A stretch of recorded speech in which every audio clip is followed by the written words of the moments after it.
Now, the predicted Turkish attack on Kurdish rebels in Syria was underway within hours of President Trump ordering American troops out of Syria, where, of course, they had been fighting ISIS alongside the Kurds. American allies, including Australia, have expressed concerns, that's the word they're using, about the latest developments in the Middle East. President Trump has tweeted that the Turkish moves into Syria were, quote, a bad idea. And you may have seen him on the news tonight and throughout the day threatening at one stage to destroy Turkey economically if President Erdogan didn't behave himself. Now, for the latest, I'm joined in a Canberra studio by Australian Defence Association's Executive Director, Neil James. Good evening. Good evening, Darren. Look, it is a very complex situation. We'll take it in stages. I can see why even some American troops are feeling. One said he was in tears because they've been fighting alongside these so-called Kurdish rebels, and yet they have been ordered out, and they know that they're almost signing death warrants for a large number of their colleagues. Well, your words, so-called rebels, are chosen quite carefully. I mean, I'm sure they're rebelling against the Syrian government, but they've actually been fighting on the side of most democratic Syrians for a long time. And you can understand why the Kurds once again feel betrayed, which is pretty much what's happened to the Kurds every decade or so since the Treaty of Lausanne back in the 1920s. And this is just the latest in a long examples of where the Kurds, the biggest population on earth that don't have their own country, are being stung again. Yeah, well, look, one of the worst jobs I remember from all those years ago doing the Hinch program was because of Saddam Hussein and the Kurds in Iraq. He gassed them and killed thousands of these Kurds, and we had to go through footage to see what we could use and what we couldn't use, because you saw mothers smothering their babies trying to protect them from the gas. It was terrible. And indeed, Australia contributed to the UN peacekeeping force that went in to northern Iraq under American protection to provide that assistance afterwards.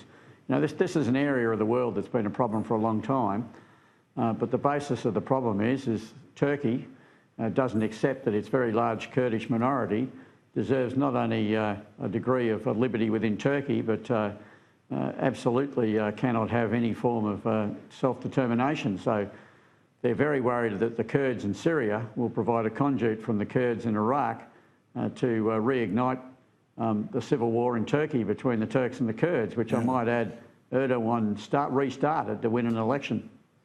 Now, the thing that on the Syrian side of things here, we've seen footage of the Kurds, their police force or soldiers, have got thousands and thousands of ISIS prisoners in that area. Now, if those prison guards are taken away to defend their territory against the Turks, there's quite a good chance that those ISIS soldiers will escape. Now, I saw President Trump today say, well, if that happened, they'll go to Europe anyway, which I felt was fairly glib and stupid.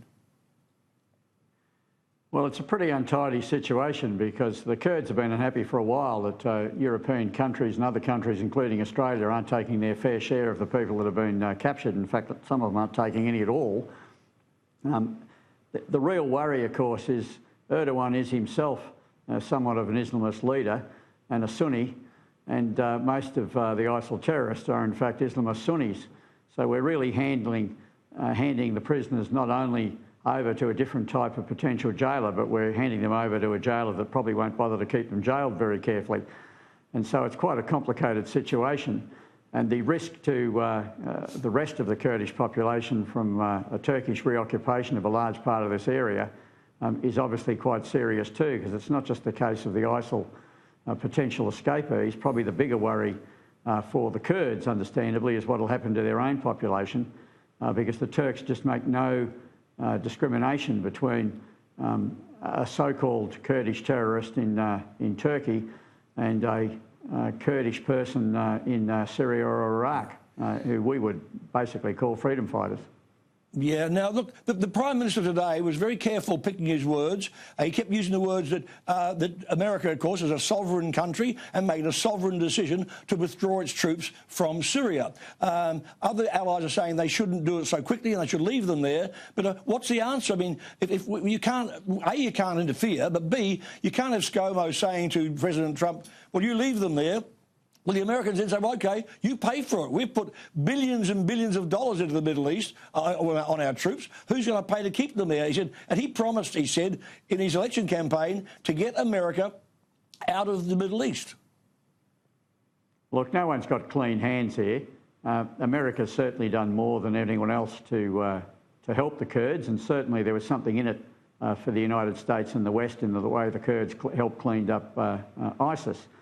But the Western Europeans in particular, and the Turks and the Iraqis and various other people have dirty hands in this whole business too, because there are some intractable underlying problems, and no one's willing to tackle the intractable underlying problems of the fact that the Kurds, as a very large nation, are basically under the thumb in Turkey, Iraq, Syria and Iran, and don't have their own country.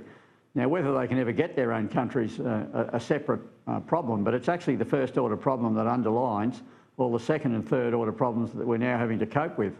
You can understand war weariness in the Americans, particularly when a lot of their allies aren't pulling adequate weight, not just in this area, but in lots of other areas.